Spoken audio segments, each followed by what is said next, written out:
여러분 안녕하세요. 오늘은 똑똑한 관계를 맺는 심리학 법칙이라는 책을 가지고 리뷰를 해보도록 하겠습니다. 우리는 누구나 태어나면은 관계를 맺고 살아갑니다. 태어나는 순간 부모님과의 관계가 시작이 되죠. 그러니까 가족과의 관계, 또 학교를 가면은 친구들과의 관계, 선생님과의 관계, 또 직장을 들어가면은 상사와의 관계, 또 세월이 흐르면은 또 부하 직원들과의 관계, 동료와의 관계, 여러분들이 결혼하면 어떻습니까? 또 아내와의 관계, 남편과의 관계, 또 시아버지, 시어머니와의 관계, 이런 관계 속에서 세상을 살게 됩니다. 이럴 때 관계를 얼마나 잘 하느냐 못하느냐에 따라서 사람으로서 구실도 하고 또 대접을 못 받기도 하고 이런 상황이 벌어진다는 얘기죠. 그래서 똑똑한 관계를 맺는 심리학 법칙을 이해한다는 것은 여러분들의 관계를 지금보다 훨씬 더 나아지게 해주는 그런 기회가 되기 때문에 이 책을 여러분들이 잘 활용하신다면 사회생활 하는데 큰 도움이 될 거라 생각이 듭니다. 이 책을 쓴 야마모토 마사야는 심리전략 컨설턴트입니다. 2014년 IQ 150으로 멘사 시험에 합격을 했고 일본 멘사 회원 중에서 유일하게 심리학 전문가로 심리학을 사용해서 사람과 기업의 가능성을 확장하는 컨설팅 및 세미나를 다수 개최해 왔다고 그러죠. 그래서 이런 직원들의 집중력과 생산성이 심리학 컨설팅을 받으면서 30% 전후로 상승을 했다. 이것은 바로 커뮤니케이션 능력이나 일의 성과가 눈에 띄게 향상된 그런 결과이기 때문에 굉장히 의미가 깊다고 여겨집니다. 아들러 심리학을 대중에 널리 전파한 베스트셀러 미움받을 용기에 이런 대목이 나온다는 거죠. 인간의 모든 고민은 인간관계에서 비롯된다. 맞는 얘기입니다. 인간이 안고 있는 고민을 풀 열쇠를 심리학에서 찾아야 된다는 이유가 되는 거죠. 그래서 이 책은 인간의 뇌와 행동, 마음의 작동 원리를 이해할 수 있는 심리학적 지식을 담았고 이 지식을 더 나은 인간관계나 원하는 것을 성취하는데 상황별로 적용할 수 있도록 유용한 지혜를 담고 있습니다. 인간이란 이성보다 감정에 지배를 받는 동물이다. 그렇지만 인간이란 이성보다 감정에 지배를 받는 동물이다. 아무리 높은 지식과 지능을 갖추었어도 감정에 휘둘리면 이를 제대로 활용하기가 어렵습니다. 그래서 외적 심리술이라고 하죠. 이 상대를 움직이는 법을 배우려면 자신을 다루는 법, 이건 내적 심리술이라고 합니다. 자신을 다루는 법부터 먼저 익혀야 한다. 그래서 이 책에 소개하는 심리학의 기본 원칙들만 완벽하게 습득하고 타인과의 관계 또 자신을 바꾸는 실생활에서 자유롭게 자유자재를 활용할 수 있다면 여러분들의 인간관계는 훨씬 나아질 거라고 확신합니다. 자, 이 책은 제1장 감정을 컨트롤하는 논리 뇌 사용법에 대한 이야기들이 잘 담겨져 있고요. 2장에서는 똑똑한 관계의 3가지 기본 원칙에 대한 것들이 나옵니다. 그리고 3장에서는 인간 마음의 작동 원리에 대한 설명이 있고 4장에서는 나와 대화를 하는 상대의 그 자존감을 높여주는 심리학 법칙에 대한 것들이 소개가 되고 있습니다. 마지막 5장에서는 자기 효능감을 높이는 심리학 법칙에 대한 이야기들이 상세하게 나와 있습니다. 그래서 5장에 대한 것들을 여러분들이 잘 정리해서 숙지하시고 이것을 내면화하고 이걸 또 행동화시킨다면 여러분의 인간관계는 지금보다 훨씬 더 나아질 거라고 생각이 듭니다. 1장 감정을 컨트롤하는 논리뇌 사용법이 되겠습니다. 논리뇌가 작동하면 우아해진다. 그렇습니다. 모든 인간의 행동은 감정에 휘둘리게 되어 있습니다. 감정이 먼저 앞서죠. 이성은 뒷전이죠. 그래서 이런 심리적인 상황이 발생했을 때 감정을 컨트롤하는 논리뇌를 어떻게 작동시킬 것이냐, 이게 제일 중요한 덕목이라는 거죠. 인간은 사회적 동물이란 말도 하지만 감정의 동물이란 말들도 하죠. 그래서 지능이나 IQ와 무관하게 뇌의 구조는 2개로 나눠져 있다고 합니다. 논리뇌, 감정의 뇌. 그래서 이 논리뇌와 감정의 뇌가 양쪽이 다 균형을 이루면서 작동을 하는데 중요한 것은 감정뇌가 활성화되면 논리뇌가 쪼그라들고 또 논리뇌가 활성화가 되면 감정의 뇌는 또 쪼그라들 수 있다는 얘기죠. 중요한 것은 감정의 뇌가 먼저 작동을 한다는 거죠. 여러분들 그렇지 않습니까? 자, 울컥하는 마음이죠. 화가 나면 홧김에 어떻게 합니까? 조업했더니 폭력, 홧김에 살인해가지고 살인죄, 또 홧김에 두드러 패가지고 소원해주고 이런 것들이 다 감정의 뇌가 활성화되면서 논리 뇌가 쪼그라들으니까 벌어진 현상이다. 이렇게 볼 수 있는 거죠. 누구나 실수를 할 수 있습니다. 또 어떤 문제에 휘말릴 수도 있죠. 그러면 그 순간 초조해지고 먼저 감정뇌가 활성화되게 됩니다. 자, 감정은 지능과 IQ의 천적이라고 그러죠. 제 아무리 많은 지식이나 높은 지능을 가졌다 하더라도 감정에 쉽게 휘둘리는 사람은 스스로 지닌 능력을 제대로 활용하기 어렵다고 합니다. 그래서 보면은요, 이렇게 주변에서 제가 보면은 감정에 휘둘리는 사람들이 있어요. 자기 감정을 주체를 못해서 막 화를 버럭 내고 그랬다가 나중에 풀어주면 다행인데 그게 결국 그 상대방 감정을 건드려서 오래 가다 보면 인간관계가 훼손되는 거죠. 그래서 내 감정을 지배하는 그 논리 뇌를 만들려면 어떻게 해야 될까? 이런 방법을 알아보려고 합니다. 논리 뇌라는 것은 필요할 때만 작동하는 게 바람직하다고 보고 있고, 그러면 논리의 뇌 스위치를 켜는 방법부터 한번 배워보자, 이런 얘기입니다. 자, 감정을 컨트롤하는 논리 뇌 켜기입니다. 논리 뇌라는 것은 감정 뇌 활동을 억제하고 논리적인 사고에 기초해서 합리적으로 판단하게 만드는 뇌, 이걸 논리 뇌라고 합니다. 이런 논리 뇌 상태가 되려면 논리 뇌 활동을 우위에 둘 필요가 있다는 얘기죠. 우위라는 건 뭐예요? 열위의 반대죠. 먼저 우선순위에 둔다는 얘기입니다. 한마디로 얘기해서 논리 뇌 스위치를 작동을 하면 된다는 거죠. 모두에서도 말씀드렸다시피 인간의 뇌는 논리 뇌와 감정 뇌 두 가지가 균형을 이루면서 가고 있는데 이걸 동시에 작동시키는 거는 힘들다고 합니다. 감정이 먼저 앞서는 경우가 있고 대부분 감정이 먼저 앞서죠. 그러면 그 다음에 이제 논리 뇌를 작동을 시켜야 되는데 논리 뇌를 작동시킬 때는 감정의 뇌를 컨트롤 해야 됩니다. 그런데 사람이 감정이 휘둘리고 다급해지다 보면 냉정한 판단은 고사하고요. 어리석은 판단을 내는 경우가 많습니다. 인간은 감정을 우선시하는 그런 경향이 있기 때문에 논리 뇌 스위치를 켜는 일 자체가 호락호락하지는 않다는 얘기죠. 숱한 시행착오를 겪은 끝에 깨달은 요령, 이것이 뭐냐? 해석 바꾸기, 이유 묻기, 자존심 정의하기. 이 책에서 주장하는, 개발했다고 하는 그런 논리가 되겠습니다. 해석 바꾸기, 이유 묻기, 자존심 정의하기입니다. 해석 바꾸기라는 건 한마디로 리프레이밍입니다. 프레임 자체를 새로 만드는 거예요. 어떻게 만드냐?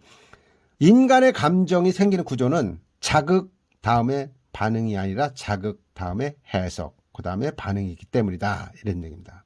우리는 누구나 그러죠. 자극을 주면 반응하게 돼 있습니다. 상대방을 때리면 그 사람도 기분 나쁘니까 나한테 때리거나 주먹이 올라올 수 있죠. 이게 바로 자극에 대한 반응이죠. 그런데 중요한 것은 자극을 받았을 때 한 번쯤 해석을 해본 다음에 반응하는 게 중요하다는 얘기죠. 제가 왜 나를 때렸을까? 생각해보면 그동안 서운한 게 있었나 보다. 그러면 그래 내가 좀 참자. 이렇게 해석을 한 다음에 반응을 하면 이게 논리적인 뇌가 작동하는 건데 때 맞는 순간에 뭐 이런 놈이 다 있어 하면서 같이 때리면은 해석이 없이 막바로 자극에 대한 반응이 들어가면은 여기서 감정이 유발이 된다는 거죠. 이처럼 사람은 자극을 받으면 이제 반응을 하게 되는데 인생을 살아가면서 자극 자체를 없앨 수가 없어요. 이건 상대방이 주는 거거든요. 상대방. 자, 여러분들이 동료, 친구와 함께 어느 회사에 취업을 했다고 한번 해봅시다. 그러면 친구는 상사한테 기염을 받는데 저는 상사한테 계속 쪼임을 당합니다. 그럼 그럴 때마다 화가 나겠죠. 스트레스가 쌓입니다. 직장 상사에 대한 스트레스. 이게 임계치를 넘는 순간 어떻게 돼요? 걷잡을 수 없이 되니까 폭발하게 됩니다. 그러면 상사를 들이받거나 좁혀거나 아니면 에이 더러 못 다니겠다 하면서 회사를 그만두거나 이런 현상이 나타날 수 있는 거죠. 이게 바로 이제 자극에 대한 반응입니다. 그런데 자극에 대해서 반응하기 바로 앞서서 해석을 먼저 해보자는 얘기죠. 이웃 동료는 상사의 기염을 받는데 왜 나는 상사가 나를 갈굴까? 그걸 한번 생각을 해보자는 얘기죠. 그러면은 해석이 되는 거야. 상사가 나를 미워해서 이렇게 트집을 잡으려 하는구나. 그럼 분노가 생기죠. 근데 상사가 업무에 대한 기준이 까다롭구나. 그 친구는 잘 통과하는데 나는 내가 뭐가 부족한 부분이 있는가 보다. 그러면 내가 반성을 해야겠다. 내가 프로의식이 부족했구나. 이렇게 생각하면은 프레임 자체가 바뀌는 거죠. 해석을 그렇게 했기 때문에 상사는 참 배울 점이 많은 분이구나. 이렇게 내가 반성 모드로 들어가면은 반응이 달라질 수밖에 없는 겁니다. 그래서 자극이 발생할 때마다 의식적으로 해석을 바꾸면 눈앞의 현실이 달라진다. 이것을 가지고 심리학에서는 리프레이밍이라고 한다. 이렇게 설명을 하고 있습니다. 그래서 감정적으로 반응하기에 앞서서 논리뇌를 작동시키기 위해서는 뭐가 중요하냐? 이유를 물어야 된다는 거죠. Why? 왜 그럴까? 상사가 왜 나를 괴롭힐까? 상사가 왜 내 친구는, 내 동료는 이뻐하면서 왜 나한테는 저렇게 하드타임을 줄까? 이렇게 한 번씩 생각을 하면서 Why에 대해서 근본적인 질문을 던져보라는 얘기죠. 자, 여기도 이제 그런 사례가 나옵니다. 거래처 사람하고 나와의 관계입니다. 거래처 사람 B가 주장하죠. 어떻게 책임질 겁니까? 납품받은 제품 수가 부족하지 않습니까? 죄송합니다. 왜 이토록 감정적으로 나오지? 혹시 다급한 상황에 몰려있을지도 몰라. 거래처. 죄송하다면 답니까? 잠시만요. 현재 물량이라면 며칠 안으로 소진될까요? 거래처. 길어봤자 한 이틀 되겠죠. 상대도 논리 스위치를 막 키는 겁니다. 그러면 그래서 초재했던 거구나. 알겠습니다. 일단은 현재 물량으로 영업해 주시고요. 이틀 안에 부족한 부분을 바로 공급해 드리겠습니다. 거래처 B. 지금 상황에서 그것 말고는 다른 방법 없으니 일단 알겠습니다. 자, 이런 것처럼 왜라는 질문을 던지면은 논리뇌가 작동하기 시작하고, 그럼 상대방의 논리 스위치도 켜지고, 이렇게 되면 이제 서로가 감정을 억제한 상태가 되는 거죠. 다시 앞으로 돌아가서 상사가 나를 괴롭혔다. 그러면 상사가 왜 나를 괴롭힐까? 왜 그럴까? 왜? Why라는 질문을 던져. 내가 프로의식이 부족한 모양이구나. 더 부족한 부분을 보완해서 내야겠다. 이렇게 생각하고, 죄송합니다, 상사님. 제가 참 기대에 못 미쳤던 것 같습니다. 바로 보완해서 다시 기획서 올리겠습니다. 이렇게 얘기를 하면은 그쪽에서도 이놈이 반성하고 있구나 라고 생각을 하고 받아들인다는 얘기죠. 논리뇌를 켠다는 얘기입니다. 그러니까 상대방이 논리뇌를 켤 수 있도록 내가 감정을 억제하고 일을 시작하면은 그때부터 풀리기 시작한다는 것이 인간관계입니다. 그래서 문제를 제대로 해결하기 위해서라도 일단은 논리뇌 스위치를 켜서 감정을 가라앉힌 다음에 이성적인 판단을 내리도록 하는 거죠. 스스로 물음을 던지는 Why라는 물음에서부터 스스로 물음을 던지는 행위는 자신뿐만 아니라 나뿐만 아니라 상대의 감정뇌까지 억제하게 한다는 그런 강점이 있다는 거죠. 제가 보고 있는 드라마가 있습니다. 갯마을 차차차라는 드라마인데, 이걸 보면은 그 인간관계에 대한 것들을 배울 수 있는 그런 시간이 참 많은 것 같습니다. 이 포미 프라이드, 포미라는 건 뭡니까? 나를 위한 자존심이죠. 말 그대로. 그 다음에 포유 프라이드라는 게 있습니다. 포유는 뭐예요? 상대를 위한 자존심입니다. 이 상대를 위한 자존심을 내세울 경우에는 설령 상처를 받더라도 타인의 자존심이기 때문에 내 감정이 폭발할 일이 적다는 거죠. 그래서 고객을 위해서 혹은 더 나은 세상을 위해서 프로젝트를 완수하겠다 이렇게 마음을 먹는다면 남에게 부탁하고 조언을 듣고 하는 것들이 내 자존심 다칠 일이 없어요. 실제로 돈을 목적으로 일하는 사람보다 자신이 하는 일에 의미를 부여하는 사람이 더 나은 성과를 낸다는 그런 연구 결과도 있다고 하죠. 그래서 지금 이 순간에 집중하는 논리뇌 훈련법이 있는데, 그 마인드 원더링이라는 거죠. 마인드 원더링. 명상하는 방법입니다. 명상하는 방법이 3가지로 나오는데, 첫 번째, 허리를 쭉 펴고 의자에 앉아서 눈을 감는다. 여러분들 한번 해보십시오. 그 다음에 천천히 3초 동안 코를 숨을 들이마시고 다시 3초 동안 숨을 내쉰다. 세 번째, 코로 숨을 들이쉬고 내쉴 때 호흡에 최대한 의식을 집중을 한다. 우리 인간의 뇌는 현재보다 과거의 기억이나 미래의 상상에 매달리는 경향이 강하다고 하죠. 그래서 많은 사람들이 하루 중 절반 이상을 마인드 원더링에 빠져서 감정의 지배를 받는다고 합니다. 저자는 1년 이상 명상을 실천해 왔다고 합니다. 그래서 그 덕분에 정신력이 강해지고 한 번에 기억하는 정보량도 늘어났다는 거죠. 이전과 비교해보면 감정적으로 행동하는 일도 줄고, 그래서 평소 쉽게 감정에 휩싸여서 일과 인간관계를 그르친다면 명상을 꾸준히 실천하는 것이 좋다는 얘기죠. 여러분이 만약에 감정이 휩싸이는 스타일이다, 그럼 명상을 자꾸 하라는 얘기입니다. 일상에서 그거 참 좋네 생각했을 때 왜 그렇게 생각하는지를 물어보고, 또 왜? 라는 질문을 던지면 자연스럽게 논리뇌 스위치가 켜진다. 그러면 일단 논리뇌 스위치를 켠 다음 왜? Why라는 이유로 언어로 표현을 해보고, 거기서 답을 찾았으면 Why에 맞게 행동을 하고 반응을 하면은 그 다음에 좋은 결과가 나타난다는 거죠. 이렇게 느낀 바를 언어로 표현하는 습관을 들이다 보면 마음속에서 감정이 생길 때마다 언어로 표현하는 과정에서 논리뇌 스위치가 자연스럽게 켜지게 되고, 논리뇌 스위치가 켜지면 그만큼 감정에 휘둘리지 않는 그런 판단, 행동을 하게 되는 거죠. 자, 그래서 1장을 정리해보면 인간의 뇌라는 건 논리뇌와 감정뇌로 나뉘어서 양쪽이 균형을 이루며 작동을 한다.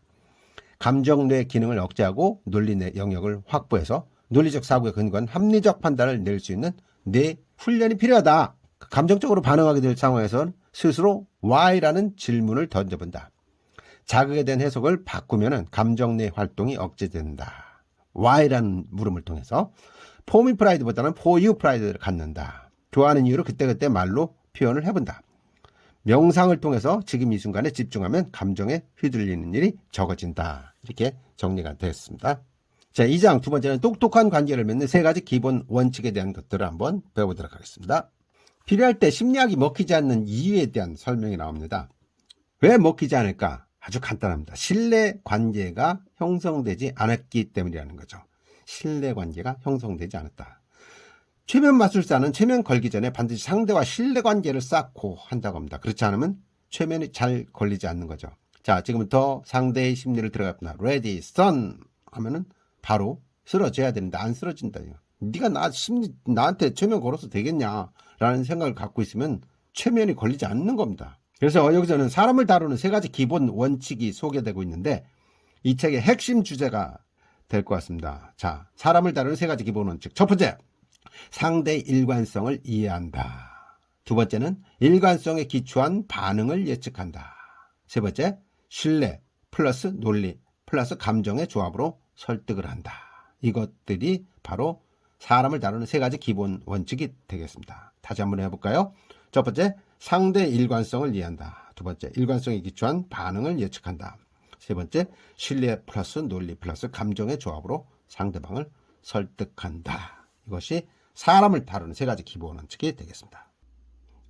기본 원칙 첫 번째, 일관성 이해하기라고 그랬죠.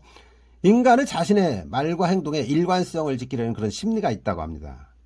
그래서 우리가 누군가를 설득하려고 할 때 일관성을 지키려는 상대 심리를 이해하는 것이 가장 먼저라고 하죠. 상대 일관성을 이해하기 위해서는 여기서도 왜 그랬을까? why라는 질문을 던지면은 거기서 답을 찾을 수 있다는 얘기죠. 자, 사례. 머리에 왁스를 바르고 손톱을 손질하고 주름 하나 없는 옷을 입은 남자가 있다고 봅시다. 그러면 왜 그랬을까? 왜 저 사람은 왁스를 바르고 손톱을 손질하고 주름 하나 없는 옷을 입을까?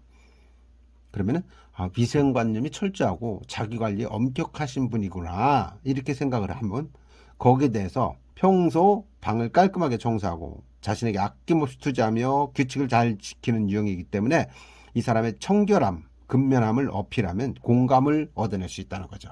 두 번째 사례는 옷과 신발, 가방을 어두운 색으로 통일한 사람이 있다고 칩시다. 그러면 이 사람은 컬러 조합에 민감한 사람이다. 그런 일관성을 갖고 있는 사람이다. 이렇게 보고 방 인테리어를 모노톤으로 통일하고 자기 취향이 확고할 가능성이 크다. 대화 중에는 그 사람의 취향을 끌어내서 공감만 해주면 신뢰관계를 형성할 수 있다고 보는 겁니다. 자, 세 번째 사례는 보폭을 넓게 거리며 화려하게 치장한 여성의 허리를 감고 로고가 잔뜩 달린 값비싼 명품 가방을 든 남자가 있다고 치십시다. 그러면 이 사람은 어떤 사람이에요? 소유욕이 강하며 이 값비싼 물건으로 자존감을 세우려는 한다. 이런 일관성을 갖고 있는 사람입니다. 소유욕이 강하고 값비싼 물건으로 자존감을 세우려 한다. 이런 사람들 허세가 심하겠죠. 그러면 어떻게 해야 돼요? 주변의 평가에 예민하기 때문에 이 사람이 갖고 있는 소유물, 애인을 칭찬하거나 부러워하면은 환심을 얻기 쉽다는 얘기죠. 어우, 정말 비싼 거 갖고 계시네요. 라면서 공감을 해주면 된다는 얘기죠. 공감. 그래서 관찰을 통해서 해온 가설들에 대한 수많은 경우의 수를 대입해서 검증해 나가면 일관성의 정확도는 높아진다. 이때도 마찬가지로 why라는 질문을 하면 된다는 얘기죠. 명탐 셜록 홈즈의 외과 전문의였던 그는 천재적인 관찰력과 추리력의 소유자였는데 환자를 관찰하면서 증상은 물론이와 성격, 경력까지 맞췄죠. 이 사람이 하는 명대사가 이겁니다. 자네는 보기만 할 뿐 관찰하지는 않는구만. 그렇죠. 상대방을 관찰하고 상대방의 일관성을 찾아서 거기에 대한 멘트를 해준다면 상대방이 급 공감하고 자기한테 호의적으로 나올 확률이 높다는 겁니다. 똑똑한 관계를 맺는 기본 원칙 두 번째는 반응을 예측하는 거죠. 그러니까 상대의 입장에 대해서 생각해보기, 이런 것이 되겠습니다. 상대의 입장이 되어 생각한다는 건 한마디로 얘기해서 상대의 일관성을 자기 안에 집어넣고 상대가 되어본다는 얘기입니다. 상대가 어떤 상황에 부딪혔을 때 어떻게 생각하고 어떻게 행동할지 상대가 가진 일관성에 근거해서 예측을 해보는 거죠. 여러분, 상대방한테 뭔가 일을 부탁할 때 어떤 화법을 쓰십니까? 첫 번째, 이것 좀 해줄래요? 두 번째는, 이것 좀 해주면 저한테 큰 도움이 될 것 같은데요. 마지막 세 번째는, 아무리 생각해도 007 말고는 이 일을 해낼 분이 없어요. 인정의 욕구가 강한 사람이라면은 3번을 가장 선호하겠죠. 그래서 상대가 무엇으로 움직이는지를 알면은 정서적 반발 없이 내가 원하는 방향으로 상대를 움직일 수 있다는 거죠. 화를 내거나 집요하게 매달려서 상대가 마지못해 움직이게 하는 것은 하순하는 짓이라는 거죠. 우격다짐으로 밀어붙이면 지금은 내 말대로 움직인다 해도 장기적으로는 내 손해다. 상대는 마음속에 있는 나에 대한 반감을 차곡차곡 키워갈 테니까. 그래서 상대를 제대로 이해한다면 피자, 시간과 감정 낭비 없이 손쉽게 해결해야 된다. 그게 뭐냐? 나그네 외투를 벗기는 방법이죠. 바람으로 벗길 것이냐, 태양으로 벗길 것이냐. 태양으로 따뜻하게 하면 지가 알아서 벗겠죠. 근데 바람으로 벗기려고 하면 외투를 더 고추 세울 겁니다. 선택은 여러분의 몫입니다. 똑똑한 관계를 맺는 기본 원칙 세 번째죠. 신뢰 플러스 논리 플러스 감정의 조합으로 상대를 움직인다는 거죠. 상대를 설득한다는 거. 인간은 논리와 감정의 조합으로 마음이 움직이고 행동을 취하게 되어 있습니다. 그래서 논리 플러스 신뢰관계 혹은 논리 플러스 열정, 이런 것처럼요, 누군가를 움직이려면 논리만으로는 부족하다는 거죠. 거기 플러스 알파 뭐가 필요해요? 신뢰 플러스 감정이 필요한 겁니다. 상대를 신뢰할 수 있도록 만들어야 된다는 거죠. 상대를 신뢰할 수 있도록. 아리스토텔레스가 이야기하는 변론술에 이 힌트가 담겨 있습니다. 사람을 설득하기 위해서 필수 요소로 말하는 자의 인품, 듣는 이의 감정, 내용의 논리성, 이 세 가지가 반드시 조합이 돼야 된다는 거죠. 누군가를 설득하려면 신뢰 플러스 논리 플러스 감정의 조합이 이루어져야 된다고 했죠. 그러니까 상대방을 믿게 하려면 먼저 내가 상대방으로부터 신뢰를 받아야 됩니다. 그게 가장 기본이죠.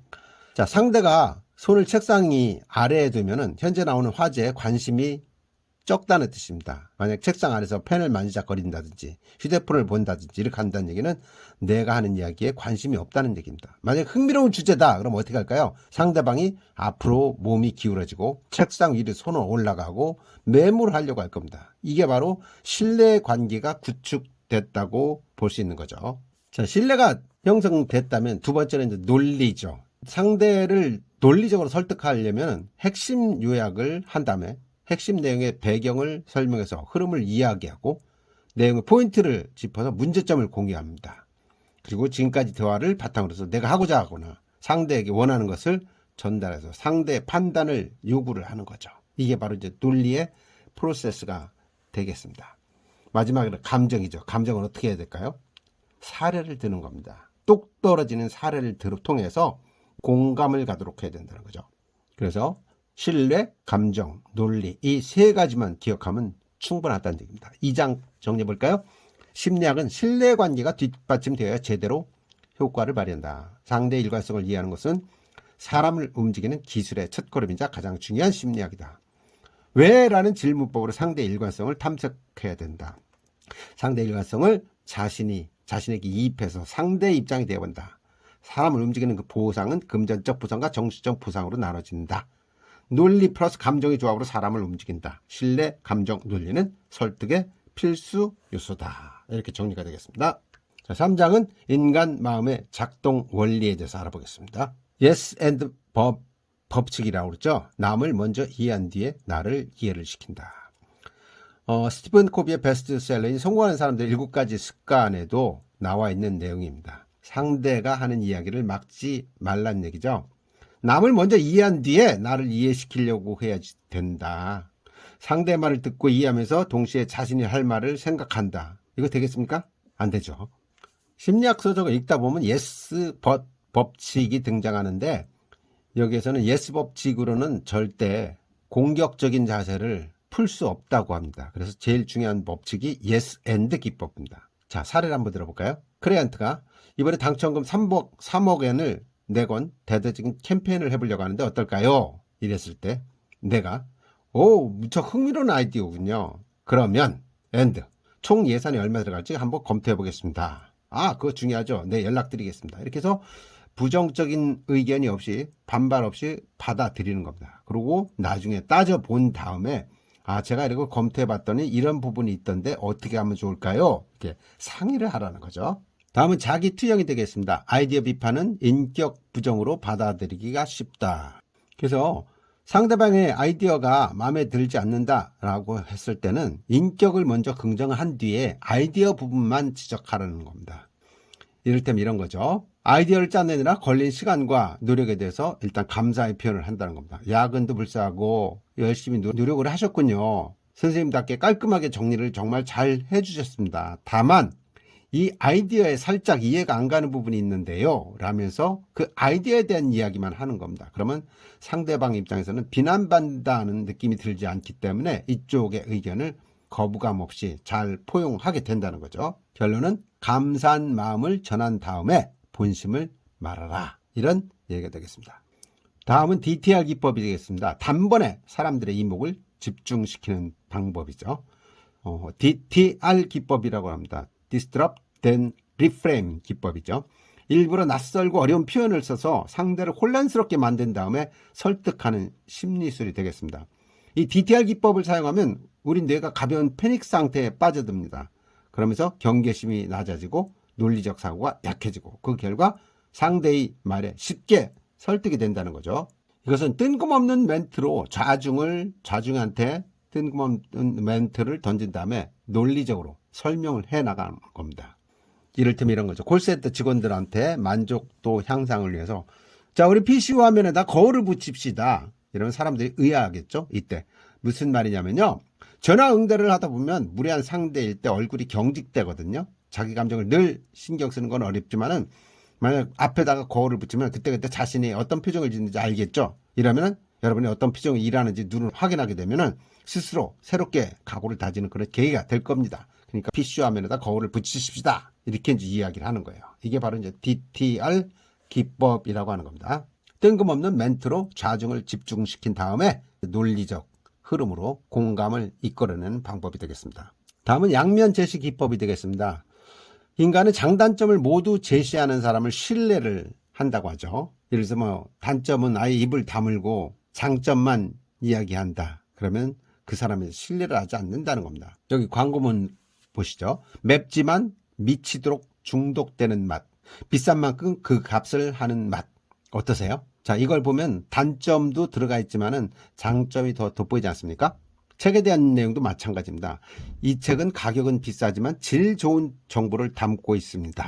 이렇게 하는 것이 단점, 장점을 제시하는 것이 이 책은 질 좋은 정보를 담고 있으니 당시나 가격이 비쌉니다. 이러는 것보다 낫다는 얘기죠. 가격이 비싸지만 질 좋은 정보를 담고 있습니다. 라고 하는 것이 훨씬 더 효과가 높다는 얘기입니다. 다음은 PMP 기법이 되겠습니다. 포지티브, 네거티브, 포지티브. 긍정, 부정, 긍정이죠. 부정적인 정보 앞뒤로다가 긍정적인 정보를 집어넣어서 전달하는 심리술인데, 이를테면 두툼한 햄 사이에 야채를 집어넣는 그런 샌드위치를 말하는 거죠. PNP 기법의 활용 예입니다. 자, 긍정 정보입니다.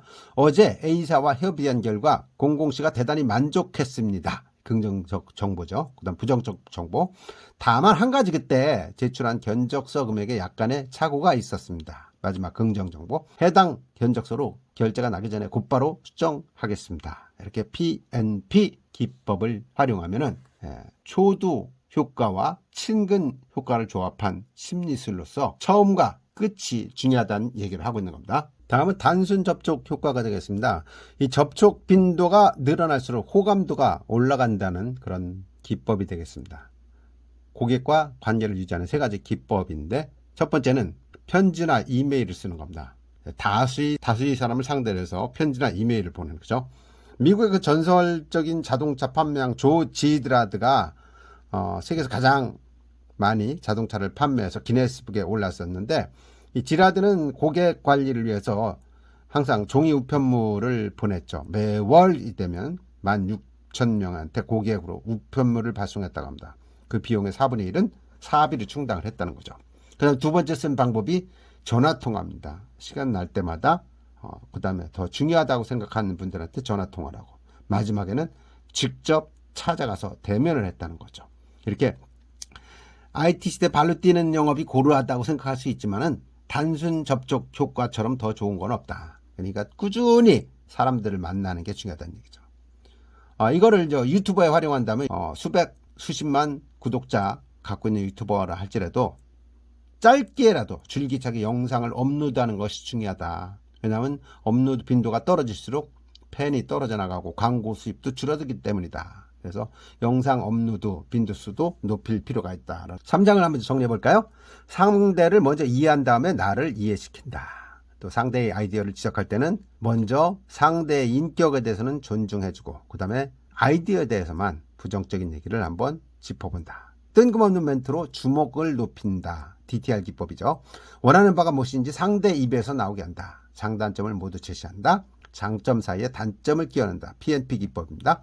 이익보다 손실을 어필한다. 새로운 사람과 다양한 경험으로 유머 감각을 업그레이드한다. 상대에게 먼저 정보를 제공한다. 접촉 빈도를 높일수록 호감도가 올라간다. 이런 내용이었죠. 다음 4장 상대의 자존감을 높여주는 심리학 법칙. 높여주면 내 편이 된다가 되겠습니다. 미러링 기법이죠. 상대가 나를 신뢰하고 있는지 확인하는 방법인데 원래 미러링이라는 거는 본래 그 신경 언어 프로그램의 기법 중 하나로서 심리학에서는 상대의 몸짓을 따라해서 공감대를 형성한다라는 의미로 등장하는데 실제로 어느 심리학 실험에서 미러링을 구사할수록 상호 신뢰도가 높아진다는 그런 결과가 입증됐다고 합니다. 그런데 이 미러링은 꼭 몸짓만 따라하는 법은 없다는 거죠. 말하는 속도, 표정, 자세, 말투 얼마든지 다양한 요소가 있다는 거죠. 이 중에서 추천하는 방법이 말하는 속도와 표정을 미러링하는 겁니다. 말하는 속도와 표정. 말하는 속도가 곧 생각하는 속도라는 말이 있다. 상대가 말하는 속도에 맞춰서 이야기하면 상대도 내 이야기를 이해하기가 쉬워진다. 그 반대도 마찬가지다. 서로가 하는 말에 이해도가 높아지면 대화는 순풍에 돛단 듯 슬슬슬 풀려나갈 터다. 말하는 속도를 미러링했다면 표정도 한번 더 해보자. 표정이 비슷할수록 상대의 기분에 동화되어 공감 지수가 높아질 것이다. 다음에 이제 대화의 황금 비율은 6대 4라는 거죠. 여기서 6은 내가 이야기하는 비율이고 4는 상대가 이야기하는 비율이 되겠습니다. 대화할 때 자기 표현이 60%는 된다는 거죠. 인간의 호감에 영향을 미치는 대화 비중을 조사했더니 본인 이야기를 너무 많이 하거나 너무 적게 할 경우 호감도가 모두 낮았다는 거예요. 그래서 가장 최적의 비중은 전체 대화의 60%를 내가 이야기하는 거라는 거죠. 상대보다 말을 살짝 조금 더 많이 하는 거죠. 마이클 샌델이라고 그 정의란 무엇인가 라는 책을 쓴 하버드 대학 교수가 학교에서 강의하는 영상을 보면요. 수업 중에 학생들한테 질문 던지고 대답 들으면 그것을 해석해서 자기 생각을 던지는데 질문하기, 대답 듣기, 자기 생각 말하기 이런 모범 사례라는 거죠. 이런 방식이 바로 6대 4가 되는 겁니다. 6대 4. 그래서 질문하기, 대답 듣기, 자기 생각 말하기 이 방법을 활용하시면 되겠습니다. 다음, 말의 속도를 높이면 상대는 더 집중한다. 인간은 기본적으로 사고 속도와 말하는 속도가 비례한다고 하죠. 그래서 머리가 회전이 빠른 사람일수록 말하는 속도도 빨라진다는 거예요. 머리가 좋은 사람들은 그만큼 빨리 한다는 얘기죠. 반면에 상대가 말하는 속도가 빠르면 사고 속도보다 정보가 빨리 들어오기 때문에 상대가 하는 말을 놓치지 않기 위해서 집중하게 된다는 거죠. 잘못하면 놓치겠네? 그런 느낌.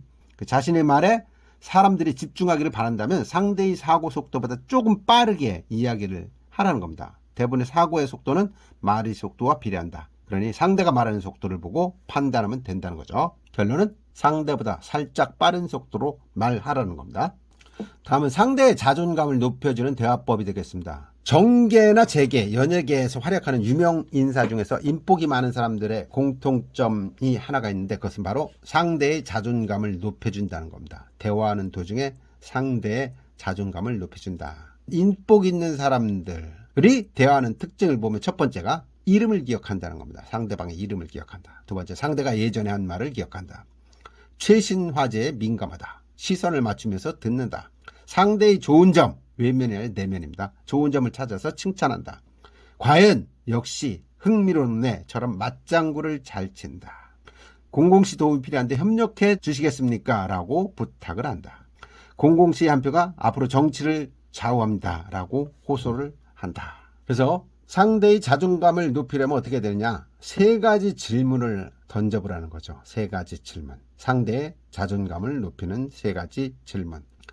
질문한다는 것은 대인배 기질이 있는지를 가늠하는 잣대이기도 하다. 못해도 괜찮다. 쉬운 것부터 시작하자. 우선 맞장구 치고 상대방 이름을 기억하는 연습부터 꾸준히 하라. 이런 방법들이 좋은 방법으로 추천되고 있습니다. 다음은 내 집단 효과가 되겠습니다. 이것 한마디로 자신의 약점을 드러내는 것이 상대한테 신뢰를 형성하는 데 도움이 된다는 얘기입니다. 이 약점 드러내기는 상사와 부하 사이에서 신뢰관계를 형성하는 데도 아주 유효한 전략이라고 하죠. 그래서 모르는 사이에서는 냉정하고 무관심할 수밖에 없습니다. 또 자주 만날수록 호감이 생기고 상대의 인간적인 면모를 알게 되면 호감이 더욱 커지는 거죠. 그래서 결론은 스스로 약점을 내보이는 것도 좋은 인간관계를 형성하는 데 도움이 된다라는 이야기입니다. 다음은 결과보다 과정을 칭찬해야 하는 이유를 밝힌 실험 사례를 들고 있습니다.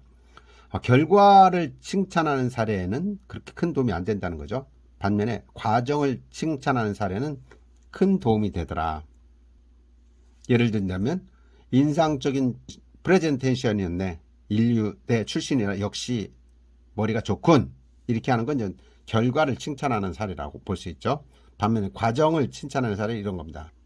몇 번이나 프레젠테이션 시뮬레이션 하며 노력을 했구만. 인상적인 프레젠테이션이었네. 평소 자기 개발을 열심히 한 모양이면 과연 인류대 출신다워. 이렇게 얘기하는 것들이 이제 과정을 칭찬하는 거죠. 네. 한 걸음 더 나가서 칭찬의 본질로 들어가는 게 좋다는 얘기입니다. 결과의 토대가 되는 과정까지 고려한다면 과정과 결과의 상관관계가 보인다는 거죠. 다음은 유능한 상사가 부하의 자존감을 높이는 방법이 되겠습니다. 유능한 상사는 부하의 업무뿐만 아니라 자존감도 관리할 줄 알죠. 자존감이 낮으면 새로운 일에 도전을 주저합니다. 자, 그러면 자존감을 높이려면 어떻게 될까? 평소에 성공 체험을 쌓으면 된다는 거죠. 이 자존감을 높이면 의욕과 성과는 알아서 따라온다는 거죠. 그래서 부하에게 업무를 맡길 때 단계별로 세분화시키는 것이 간단하지만 효과는 강력하다고 하고, 그래서 업무를 세분화시켜서 포스트잇에 적은 다음에 부하 책상에 붙여놓고 하나씩 달성할 때마다 하나씩 떼는 방법. 그러면 이제 부하는 뿌듯한 성취감을 느낀다는 거죠. 예. 사장을 정리한다면 상대의 몸짓보다 말하는 속도의 표정을 미러링하는 방법. 신뢰관계를 구축하는 대화의 황금 비율은 6대4다. 다소 빠른 말투로 상대의 집중도를 높여라. 인복이 많은 사람은 상대의 자존감을 높여준다. 자존감을 높이는 방법에 대한 이야기들 나왔었고요. 약점을 숨기지 않고 드러내는 것이 더 신뢰를 형성할 수 있다는 이야기. 분노가 아닌 기대로 상대를 움직여라. 결과가 아닌 과정을 칭찬하라. 달성 여부가 아니라 달성률로 직원을 평가하라. 공통의 적을 만들어서 성과를 이끌어내라. 이런 방법들이 나왔었습니다. 마지막으로 5장 자기 효능감을 높이는 심리학 법칙. 자기 효능감을 높이는 법으로 거울 체면이 나옵니다. 유능한 인재는 나라면 할 수 있다는 자신감이 있다. 이 심리학에서 이걸 자기 효능감이라고 표현을 하는데, 자기 효능감이 높은 사람들은 자신감을 가지고 일사천리로 일을 수행한다는 거죠. 낯설고 어려운 일이라도 머릿속으로 과제를 단계별로 세분화하고 구체적 실행 계획을 세운다는 겁니다. 그래서 자기 효능감을 높이고 싶다. 그렇다면 자기 자신과 대화를 많이 해야 된다. 거울 체면요법 있죠. 거울 속 자신을 바라보면서 나는 할 수 있어. 나는 할 수 있어. 나는 성공할 수 있어. 이렇게 암시를 거는 거죠. 자기한테. 이 거울 체면은 자기 효능감을 높이는 것뿐만 아니라 동기부여에도 효과적이라고 합니다. 그래서 스티브 잡스도 매일 아침 거울을 보면서 오늘도 이 일을 하고 싶은가? 라고 자문했다는 얘기가 아주 유명하죠. 거울 속에 있는 자신에게 너는 할 수 있어, 할 수 있어, 할 수 있어. 이렇게 얘기하는 거 중요한 주문이 되겠습니다. 다음은 자신감 있는 포즈 취하기가 되겠습니다. 에이미 거디라는 사회 심리학자가 실시한 자신감에 관한 연구에서 나온 얘기인데, 중요한 프레젠테이션이나 방송, 인터뷰, 세미나 등을 앞두고 의식처럼 하는 행동이 있다. 그게 뭐냐? 자신감 있는 포즈 취하기다. 인간을 움직이는 건 논리보다도 감정이다. 그래서 발표할 때 내용의 논리성만큼 상대에게 확신을 줄 수 있는 당당한 태도에 신경을 써야 하는 이유가 바로 이 자신감 때문이다. 그래서 에이미 커디가 실시한 연구에 따르면 등을 꼿꼿이 펴고 허리에 손을 얹고 당당히 서 있기만 해도 우리 뇌는 자신을 자신감 넘치는 사람으로 인식을 한다는 거죠. 어떤 자세를 취하느냐에 따라서 태도까지 바뀐다는 겁니다. 그래서 금융기관 근무자들을 대상으로 매일 아침 2분간 자신감 있는 포즈를 취했더니 업무 집중력과 생산성의 결과를 체크했더니 3개월 동안 집중력이 72%에서 92%로 상승했고 생산성은 64%, 86%로 높아졌다는 얘기입니다. 그래서 중요한 순간일수록 가슴을 활짝 펴라 라고 이야기를 하고 있네요. 다음은 골디락스 효과가 되겠습니다. 가장 효과적인 목표 설정법이라고 해서 나오는 건데 너무 뜨겁지도 차갑지도 않은 적당한 상태에 가장 성과를 내기 좋다라는 것이 이제 골디락스 효과라고 합니다. 그래서 동기부여를 하는데 너무 어렵지도 쉽지도 않은 목표. 그게 뭘까요? 현재 능력의 2배 정도. 현재 능력의 2배. 심리학자 존 윌리엄 애킨슨이 동기부여가 가장 높아지는 목표를 연구한 적이 있었는데 달성 확률이 50%라고 하면 너무 쉽지도 어렵지도 않아서 목표를 달성할 가능성이 가장 높다라는 그런 연구 논문이 나오고 있습니다. 예를 들어서 만약 독서를 한 달에 한 권 하는 사람이라면 독서량을 늘리고 싶다면 한 달에 2권 정도 늘리는 게 좋다는 거죠. 그래서 처음부터 과도하게 높은 목표를 세우지 말고 적당한 수준을 설정해서 실천한다. 꾸준히 목표치를 유지한다면 이때부터 조금씩 목표를 높여나가면 된다. 그러면 순조롭게 당신의 능력이 향상이 될 거다. 현재 능력치의 2배를 목표로 세워라. 다음은 내가 좋아하는 보상인 포모도로 기술에 대해서 알아보겠습니다. 자, 이건 뭐냐면요. 상당한 시간이 소요되는 업무라면 단계별로 세분화시켜서 한 가지 작업이 끝날 때마다 작은 보상을 해주라는 거예요. 인간이 고도의 집중력을 유지하는 시간은 그리 길지 않은데 최소 25분에서 최대 40분이 한계라는 거죠. 그러니까 40분 넘으면 모든 사람이 다 집중을 못한다는 얘기예요. 업무를 세분화한 다음에 단시간에 집중력을 발휘해서 미션을 완료했다면 꿀맛 같은 보상을 맛볼 수 있게 해주는 거예요. 금전적 보상을 하든 정신적 보상을 하든. 그래서 내가 기뻐하는 상에 이제 포모도로 기술을 조합해서 하면은 업무 생산성을 극대화시킬 수 있는데 포모도로 기술은 25분 집중하고 5분 휴식하는 시간 관리법입니다. 25분 집중하고 5분 휴식하는 얘기죠. 다음은 새로운 아이디어를 만드는 디폴트 모드 네트워크가 되겠습니다. DMN이라는 건데 DMN이 활성화되면 뇌 속 혈류가 증가해서 더욱 많은 산소가 운반된다고 하죠. 2001년대 워싱턴대 뇌과학자인 마커스 라이클이 두뇌 활동하지 않을 때 활성화되는 뇌의 특정 부위가 있다는 것을 이제 알게 된 건데요. 이 마커스는 DMN이 뇌가 활동할 때보다 아무것도 하지 않을 때 무려 20배 가까운 에너지를 소비한다고 하는 것을 밝혀냈죠. 그래서 멍 때리고 있을 때가 가장 뇌가 열심히 활동한다는 겁니다. 그래서 멍 때리는 시간을 좀 많이 확보하다 보면 상상력, 창의 이런 것들이 많이 새로운 아이디어들이 떠오를 수 있다고 이야기를 하고 있습니다.